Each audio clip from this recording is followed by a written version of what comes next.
रात की नौकरी आसान लगती है, शांति होती है, भीड़ नहीं होती। लेकिन सच ये है, रात में अकेले काम करने वाले लोग सबसे ज्यादा असुरक्षित होते हैं, क्योंकि कुछ लोग अंधेरे में दिखाई नहीं देते लेकिन बहुत पास होते हैं। आज की ये कहानियां भूतों की नहीं है, ये उन लोगों की हैं जो कभी वहां होने ही नहीं चाहिए थे। ये कहानियां मेरे सब्सक्राइबर की है, तो उन्हीं के अंदाज में शुरू करते हैं। ये घटना करीब 1 साल पहले की है। आज भी जब मैं उस रात के बारे में सोचती हूं तो पेट के अंदर अजीब सी मरोड़ उठती है, क्योंकि आज तक मुझे नहीं पता उस आदमी का असली इरादा क्या था। मैं उस समय एक छोटे से होटल में नाइट शिफ्ट पर काम करती थी। 3 मंजिला इमारत, कुल मिलाकर 40 के आसपास कमरे। कोई बड़ा होटल नहीं था, ना ही ज्यादा भीड़। वीकडेज में तो मुश्किल से 10 से 15 कमरे ही भरे होते थे। मेरी शिफ्ट थी रात 10 बजे से सुबह 6 बजे तक। ज्यादातर रातें बहुत बोरिंग होती थीं, और सच कहूं तो मुझे वो बोरिंग नाइट्स पसंद थीं। मैं रिसेप्शन डेस्क के पीछे बैठकर पेपर वर्क कर लेती, कभी कभी सीसीटीवी चेक कर लेती, और अगर होटल बिल्कुल शांत हो तो फोन पर वीडियो देख लेती। लॉबी भी बहुत बड़ी नहीं थी। एक छोटा सा रिसेप्शन डेस्क, साइड में 2-3 सोफे और एक टीवी, और कोने में वेंडिंग मशीन्स। डेस्क के पीछे एक छोटा सा ऑफिस था, जहां कंप्यूटर, कुर्सी और एक ग्लास विंडो थी जिससे मैं लॉबी देख सकती थी। रात में फ्रंट डोर्स अपने आप लॉक हो जाते थे, और अगर कोई गेस्ट आता तो उसे बेल बजानी पड़ती थी और मुझे बटन दबाकर दरवाजा खोलना होता था। आधी रात के बाद आमतौर पर बस कभी कभी कोई लेट चेक इन होता था, इसके अलावा कुछ नहीं। लेकिन उस रात सब कुछ बदल गया। करीब 11 बजे डोरबेल बजी। मैंने बटन दबाया और दरवाजा खुला। एक आदमी अंदर आया, उम्र करीब 45 के आसपास, कद लंबा, शरीर पतला लेकिन बीमार सा नहीं, जीन्स, बेसबॉल कैप और पीठ पर एक बैकपैक। वो सीधा डेस्क तक आया और बोला कि उसे एक रात के लिए कमरा चाहिए। मैंने रेट बताया। उसने बिना ज्यादा सवाल किए सिर हिलाया और कार्ड निकाल दिया। मैंने कार्ड स्वाइप किया। मशीन ने वही फेमिलियर बीप की आवाज दी, पेमेंट सक्सेसफुल। मैंने उसे रूम 214 सेकंड फ्लोर की की कार्ड दे दी, लेकिन जैसे ही मैंने की आगे बढ़ाई, वो आदमी मुझे घूरने लगा। पूरे 3 से 4 सेकंड ना मुस्कान ना गुस्सा, बस एक खाली सा चेहरा और सीधी आंखें। इतनी देर तक उस पल मुझे अजीब लगा, लेकिन इतना नहीं कि मैं घबरा जाऊं। फिर वो मुड़ा और एलिवेटर की तरफ चला गया। कुछ देर तक सब नॉर्मल रहा। मैं फोन देख रही थी। फिर करीब 12 बजे मैंने ऊपर देखा। वो आदमी वापस लॉबी में था, लेकिन इस बार वो डेस्क के पास नहीं आया। वो सीधे लाउंज एरिया में गया और सोफे पर बैठ गया। टीवी बंद था, फिर भी वो उसी तरफ मुंह करके बैठा था। मैंने सोचा शायद नींद नहीं आ रही होगी। कई गेस्ट लॉबी में बैठ जाते हैं, तो मैंने ज्यादा ध्यान नहीं दिया। लेकिन आधे घंटे बाद मुझे एक बात खटकने लगी। वो फोन नहीं देख रहा था, कुछ पढ़ नहीं रहा था, ऊंघ भी नहीं रहा था, बस खाली टीवी को घूर रहा था। मैं वेंडिंग मशीन से पानी लेने उठी। जैसे ही मैं लॉबी पार कर रही थी, मुझे महसूस हुआ वो मुझे देख रहा है। मैंने सीधे उसकी तरफ नहीं देखा, लेकिन मुझे पता था उसकी नजर पूरे रास्ते मुझ पर थी, डेस्क के पीछे पहुंचने तक। मेरे शरीर में एक अजीब सी बेचैनी फैल गई। करीब 1 बजे मैं बोर्डम में रिजर्वेशन सिस्टम खोलकर बैठी, और तभी कुछ गलत दिखा। मैंने ऑक्यूपाइड रूम्स की लिस्ट देखी। रूम 214 वेकेंट लिखा था। मेरे मुंह से निकल गया, व्हाट द हेल। मैंने दोबारा चेक किया, फिर चेक इन लॉग्स, कुछ भी नहीं। ना उसका नाम, ना कोई एंट्री, ना पेमेंट। ट्रांजैक्शन हिस्ट्री खोली, कोई चार्ज नहीं। मेरे दिमाग ने मानने से इनकार कर दिया। मुझे साफ याद था मैंने कार्ड स्वाइप किया था, मशीन बीप भी की थी। फिर मैंने रूम 214 पर कॉल किया। 10 बार रिंग गई, कोई जवाब नहीं। फिर मैंने की कार्ड एंट्री लॉग चेक किया, जो बताता है कि दरवाजा खुला या नहीं, 0 एंट्रीज। यानी वो आदमी कभी उस कमरे में गया ही नहीं। मेरी नजर अपने आप लाउंज की तरफ गई। वो वहीं था, उसी हालत में, टीवी को घूरता हुआ। उस पल मेरे सीने में अजीब सा दबाव महसूस हुआ। मैं करीब 15 मिनट वहीं बैठी, बस उसे देखती रही। आखिरकार मैं उठी और उसके पास गई। सब ठीक है? मैंने पूछा। वो धीरे से मेरी तरफ मुड़ा, बिना किसी भाव के बोला, नींद नहीं आ रही, और फिर से टीवी की तरफ मुंह कर लिया। मेरे हाथ कांप रहे थे जब मैं वापस डेस्क के पीछे आई। करीब 2 बजे मैंने देखा वो लाउंज में नहीं था। मेरा दिल बैठ गया। मैंने लॉबी स्कैन की और तभी वो दिखा, बाथरूम वाले हॉलवे के एंड पर अंधेरे में खड़ा हुआ, आधा छुपा हुआ, बस खड़ा था। मैं कंप्यूटर देखने का नाटक कर रही थी, लेकिन बार बार नजर उठ जाती।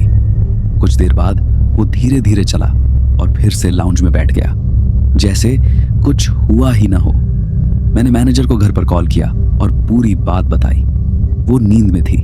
उसने कहा, बस नजर रखो, कुछ थ्रेटनिंग लगे तो पुलिस को कॉल कर देना।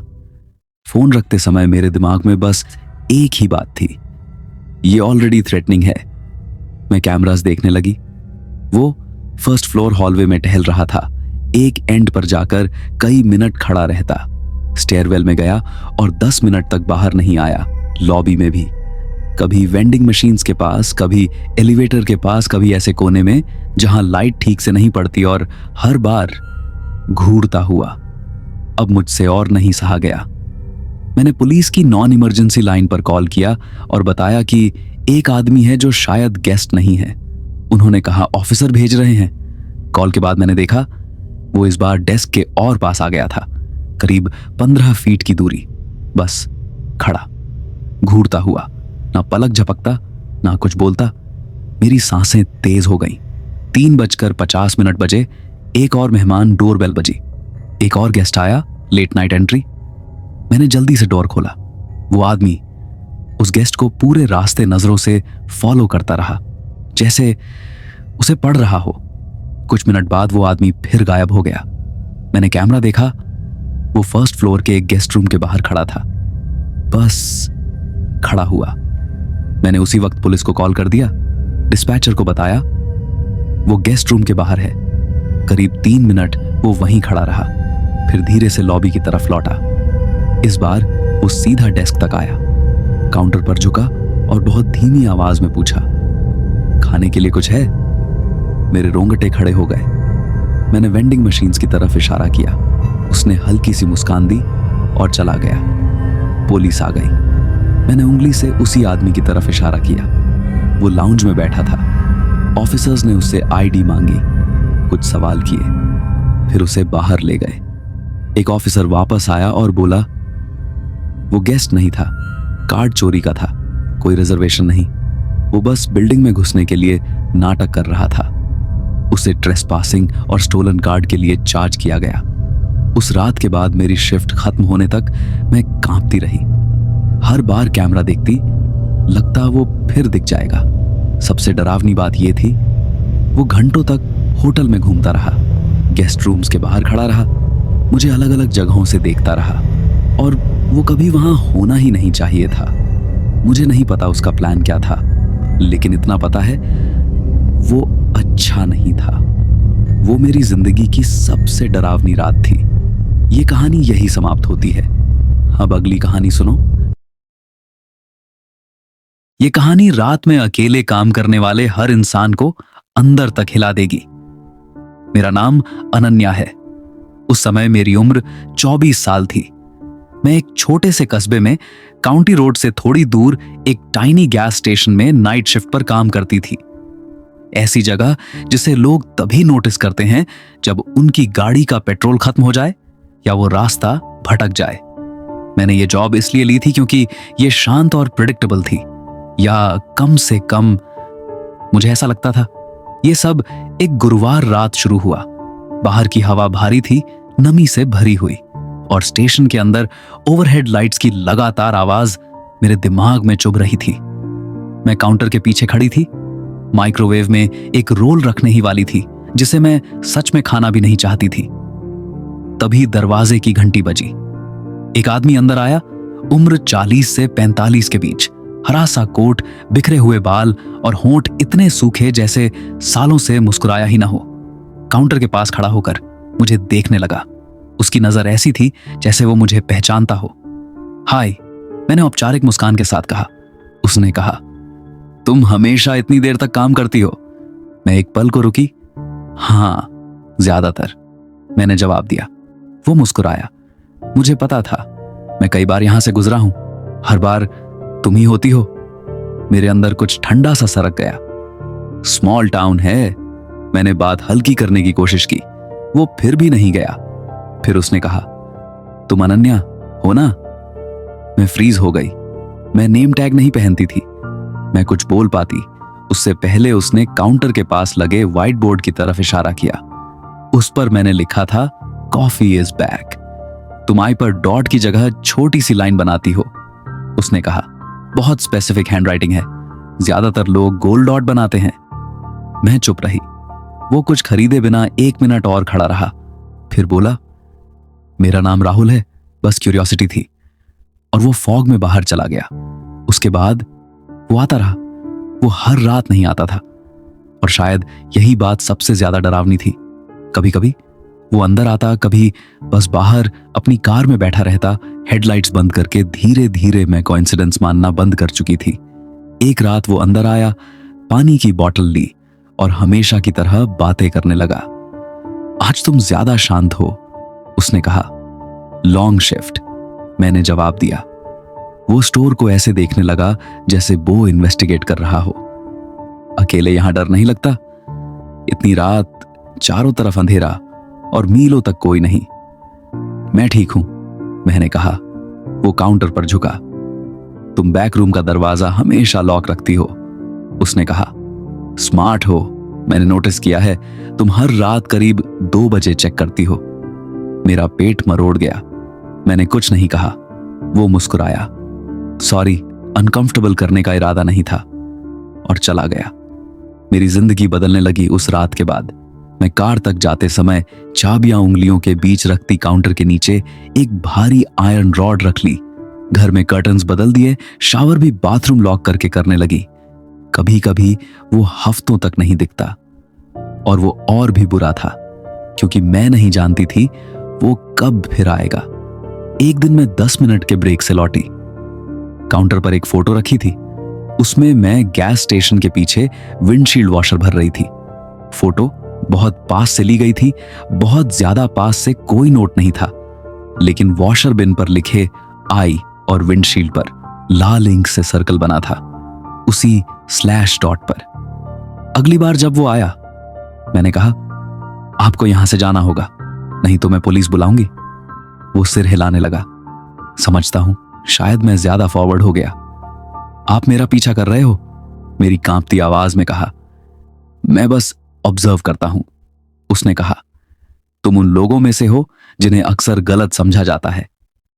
ये अटेंशन नहीं है, मैंने कहा, ये ऑब्सेशन है। वो मुस्कुराया। अगर मैं हर रात स्पोर्ट्स की बात करूं तो नॉर्मल लगूंगा, या अगर मैं ये नोटिस ना करूं कि तुम्हारे जूते आधा साइज बड़े होते हैं, या थकने पर तुम्हारी बाईं पलक फड़कती है। मेरे हाथ में फोन था। मैंने कहा, मैं पुलिस को फोन कर रही हूं। वो रुका नहीं। पुलिस आई। उसने विरोध नहीं किया। उसकी कार से एक नोटबुक मिली। उसमें मेरी शिफ्ट्स, मेरे कपड़े, ग्रोसरीज चलने का तरीका, एक पेज पर मेरा नाम बार बार लिखा था, इतना कि अक्षर बिगड़कर स्क्रिबल्स बन गए थे। वो पुलिस से बस यही कहता रहा, मैं बस नोटिस करता हूं, मैं क्यूरियस हूं। इस हादसे के बाद मैं अब नाइट शिफ्ट नहीं करती, उस शहर में नहीं रहती, लेकिन आज भी अगर ड्राइव करते समय कोई हेडलाइट्स ज्यादा देर तक पीछे रहे, मेरी गर्दन के पीछे सिहरन दौड़ जाती है, क्योंकि मुझे आज भी याद है जिस तरह उसने मेरा नाम लिया था, जैसे वो पहले से उस आवाज की प्रैक्टिस कर चुका हो। दूसरा एपिसोड भी समाप्त होता है।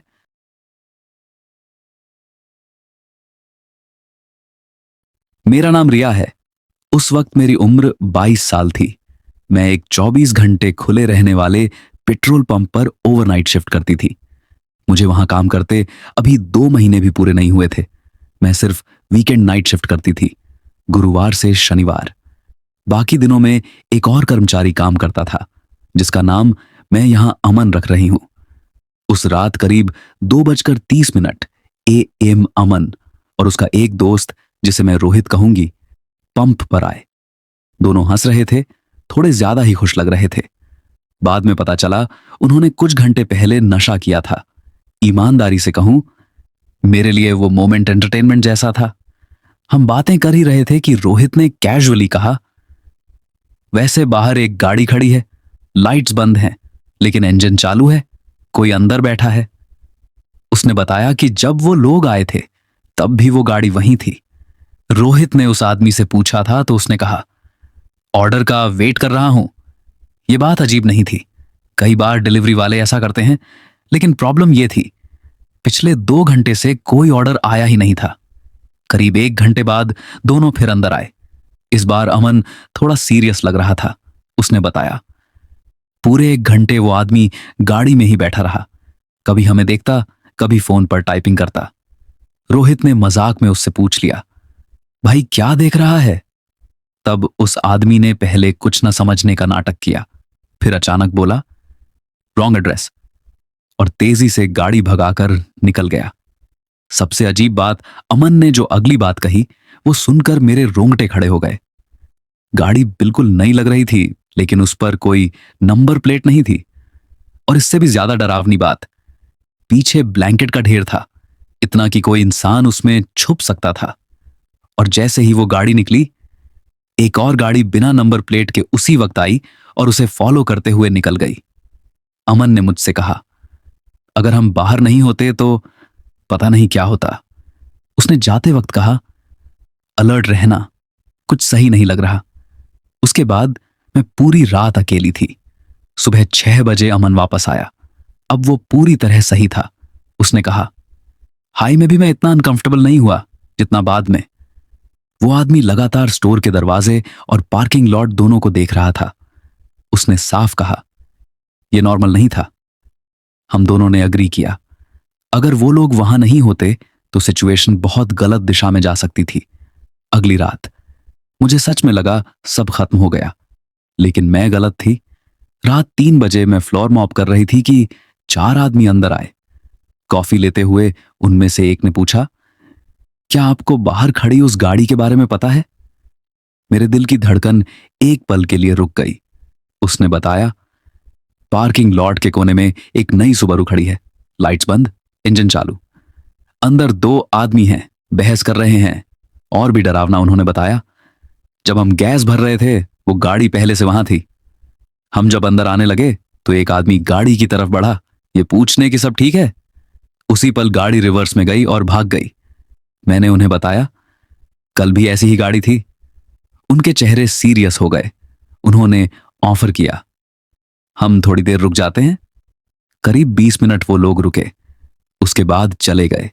उस रात कुछ और नहीं हुआ, लेकिन सबसे डरावनी बात यह थी, मैंने उस गाड़ी को खुद कभी देखा ही नहीं। हमेशा कोई और बताता, कोई और नोटिस करता, और वो गाड़ियां हमेशा ऐसे खड़ी होती जहां से काउंटर से दिखाई ना दे। आज भी जब मैं सोचती हूं, अगर अमन और रोहित ना होते, वो 4 आदमी ना आते, तो क्या मैं आज ये कहानी सुना रही होती?